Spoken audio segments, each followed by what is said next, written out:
Hello दोस्तों, आज हम लोग बात करेंगे फॉर्म 15G और फॉर्म 15H के बारे में। तो दोनों ही बहुत ही इंपॉर्टेंट टॉपिक हो जाते हैं with respect to your RBWM component for the JIB examination guys. So but directly हम लोग जो है वो इन फॉर्म्स को समझने से पहले एक बैकग्राउंड स्टोरी को समझ लेते हैं।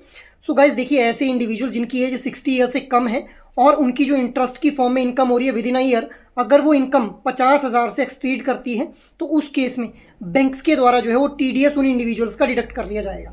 सिमिलरली ऐसे इंडिविजुअल जिनकी एज 60 ईयर से ज़्यादा है और उनकी जो इंटरेस्ट की फॉर्म में इनकम है विद इन द ईयर वो 1,00,000 रुपीज़ से एक्सीड करती है तो उस केस में उनका भी TDS डिडक्ट किया जाएगा by the bank.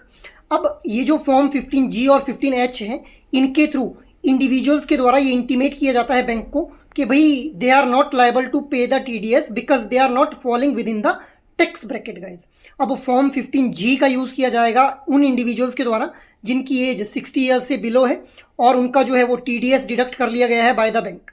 Form 15H का यूज़ उन इंडिविजुअल्स के द्वारा किया जाएगा जिनकी एज मोर देन 60 ईयर्स है और वो इस फॉर्म 15H के थ्रू जो है अपना जो TDS उनका डिडक्ट किया गया है उसको जो है वो रिक्लेम कर सकते हैं। ये बैंक को इंटीमेट करने के लिए बेसिकली इन फॉर्म का यूज़ कर सकते हैं इंडिविजुअल्स कि भाई they are not liable to pay the TDS because they are not falling within the tax bracket guys. I hope ये इन्फॉर्मेशन काफ़ी यूजफुल रहेगी आप लोगों के लिए। Thank you.